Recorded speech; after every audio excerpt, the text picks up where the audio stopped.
Selamat pagi bagi warga jemaat GKPA dan simpatisan dimanapun berada. Kita bertemu kembali pada hari yang ke-158 2023. Sebelum kita mulai hari ini, marilah kita mohon hikmat bimbingan Tuhan. Kita berdoa. Damai sejahtera Allah yang melampaui segala akal, itulah kiranya yang memelihara hati dan pikiranmu dalam Kristus Yesus Tuhan kita. Amin. Firman Tuhan yang akan kita renungkan pada hari ini tertulis dalam kitab Yehezkiel pasal 18 ayat 21.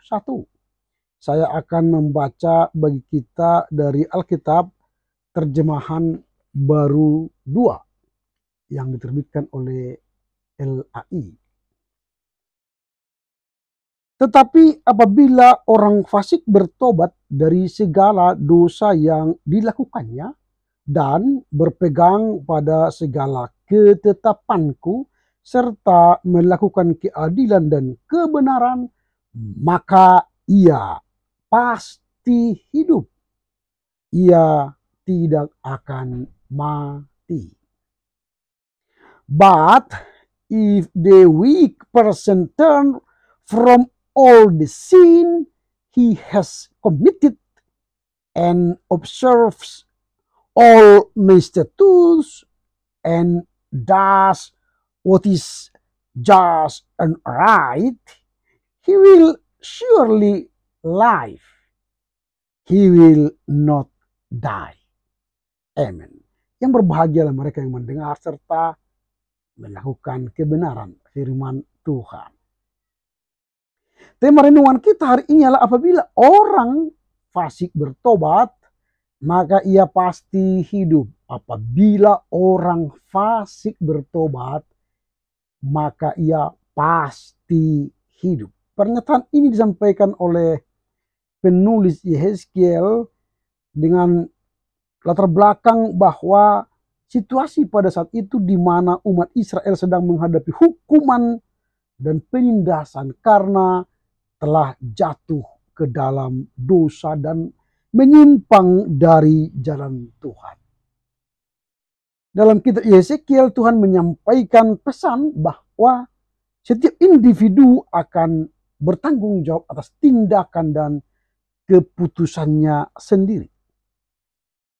Penulis Yehezkiel memiliki maksud nats hari ini ditulis supaya jika seseorang yang sebelumnya telah hidup dalam dosa dan kefasikan, mereka akan memiliki kesempatan untuk bertobat dan mengubah hidup mereka. Jadi Tuhan memberi kesempatan kepada orang yang telah meninggalkan Tuhan, bertobat dan mengubah hidupnya.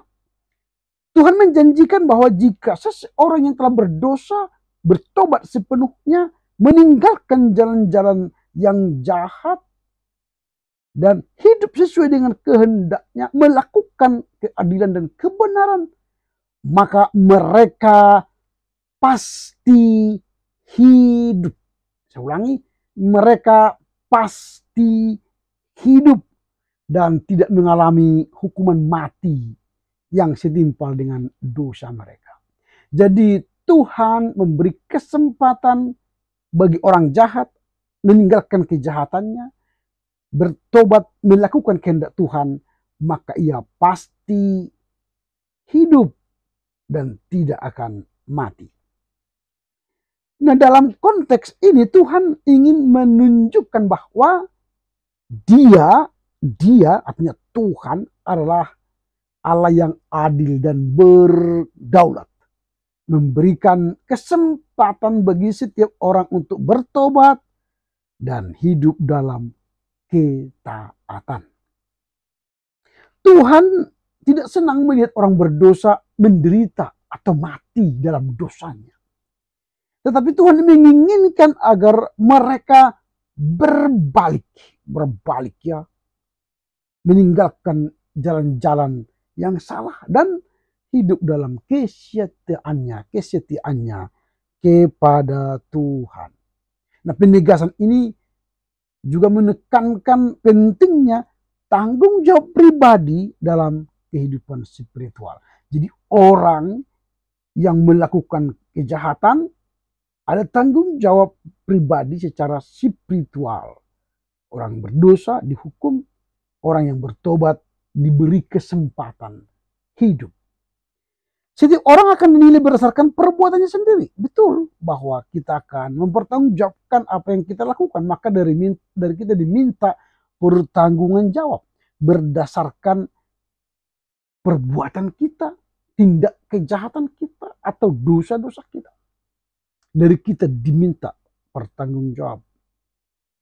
Nah, pesan ini mengajak kita secara individu, secara pribadi untuk mengambil keputusan yang bijak, bertobat, dan hidup dalam kebutuhan dan kepatuhan kepada Tuhan, agar dapat menikmati kehidupan yang berkelimpahan dan berkenan di hadapannya. Nah, penulis Yeskiel menyatakan bahwa jika seseorang atau jika seorang individu yang sebelumnya dalam kefasikan dan berdosa memutuskan untuk bertobat, meninggalkan segala perilaku dosanya dan hidup sesuai dengan ketetapan Tuhan, maka orang tersebut akan hidup dan tidak akan menerima hukuman mati yang setimpal dengan dosa-dosanya. Ini yang menarik.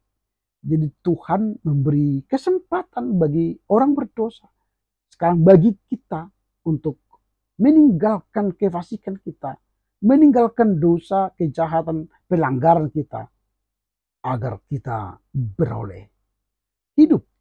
Maksud dari pernyataan ini adalah agar kita mementingkan pertobatan dan pengubahan sikap perilaku, perubahan hidup yang sungguh-sungguh dari hidup kita orang berdosa. Nah, penulis Yeskiel ingin menyampaikan bahwa tidak ada dosa yang begitu besar sehingga tidak dapat diampuni oleh Tuhan. Yeskiel menggambarkan situasi umat Israel pada saat itu di mana mereka sedang menghadapi hukuman dan penindasan karena dosa-dosa mereka. Jadi Tuhan ingin menunjukkan bahwa hanya Tuhan itu memberikan kesempatan kepada setiap individu untuk bertobat dan hidup dalam ketaatan kepada firman Tuhan. Nah, penegasan ini juga mengajarkan prinsip keadilan individual, di mana setiap orang bertanggung jawab atas tindakan dari keputusannya sendiri di hadapan Tuhan. Jadi tidak ada generasi sebelum atau dosa-dosa leluhur yang secara otomatis menentukan nasib seseorang. Jadi dosa nenek moyangku, ompungku, bapakku tidak akan merusak hidupku lagi jika kita memutus rantai dosa leluhur itu dengan bertobat, percaya, mengikut Yesus. Memang bahwa Tuhan mengatakan aku akan mengutuk beberapa keturunan bagi orang yang membenci aku, tapi aku mengasihi mereka dari beberapa generasi sampai generasi ketiga dan keempat bagi orang yang mengasihi aku. Jadi ini janji Tuhan. Artinya dia memberikan hidup bukan kematian. Tetapi jika seseorang bertobat dan hidup dan patuh kepada Tuhan, mereka akan menerima kehidupan, diberkatilah kehidupan mereka, dijauhkan dari hukuman mati yang seharusnya mereka terima. Nah, dalam esensi maksud penulis Yeskiel ialah diajak orang fasik itu sadar. Orang fasik itu sadar akan kesalahan mereka, bertobat dan hidup dalam ketaatan Tuhan, sehingga mereka juga memperoleh kehidupan yang kekal dan tidak dihukum mati lagi. Pertanyaan kita sekarang ialah apa yang hendak kita renungkan dari nats hari ini? Ada beberapa renungan yang hendak kita petik dan pelajari dari nats hari ini. Yang pertama, kesempatan pertobatan. Jadi penulis Yeskiel hendak mengingatkan kita sekarang, kita punya kesempatan bertobat. Saudara, engkau, saya punya kesempatan bertobat. Nah, penulis Yeskiel menegaskan bahwa Tuhan memberi kesempatan seluas-luasnya bagi setiap orang yang hendak bertobat, meninggalkan kefasikan, meninggalkan kejahatan, dan berjalan dengan kehendak Tuhan, sehingga kita beralih dari hidup lama menjadi hidup baru. Yang pertama itulah kesempatan pertobatan. Yang kedua yang hendak kita pelajari dari firman Tuhan hari ini ialah adanya konsekuensi dosa. Pastilah setiap pelanggaran punya konsekuensi hukuman. Meskipun ada kesempatan pertobatan, pernyataan ini juga menunjukkan bahwa dosa memiliki konsekuensi yang serius. Tanpa pertobatan, seseorang akan menghadapi hukuman mati. Tapi dengan bertobat, tidak hukuman mati, tapi beroleh hidup yang kekal. Hal ini mengingatkan kepada kita pentingnya mengambil keputusan untuk bertobat. Supaya jangan dihukum mati, tapi kita beroleh kehidupan yang kekal. Itu yang kedua, adanya konsekuensi dosa. Yang ketiga, keadilan dan kebenaran. Untuk hidup yang benar, Tuhan menuntut kita supaya apa? Hidup dalam keadilan dan kebenaran. Jangan ketika kita sudah diselamatkan, meninggalkan dosa, tapi melakukan ketidakadilan, melakukan ketidakbenaran. Oh, salah. Orang yang diselamatkan akan hidup menurut kebenaran dan keadilan. Artinya mereka berjalan dalam keadilan dan kebenaran, bukan keonaran. Pertobatan yang sejati tidak hanya melibatkan pengakuan dosa, tetapi juga mengubah perilaku, sikap kata, perbuatan agar kita taat kepada Tuhan. Itu yang ketiga. Yang keempat, yang terakhir, anugerah hidup. Jadi ketika kita diberi kesempatan bertobat, maka sebenarnya kita telah menerima anugerah hidup. Artinya apa? Hidup yang kekal.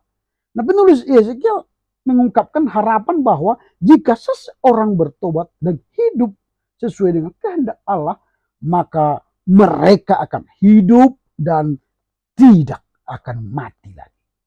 Ini mencerminkan anugerah Tuhan yang memberikan kita hidup yang sejati dan kehidupan yang diberkati bagi mereka yang hidup dalam ketaatan.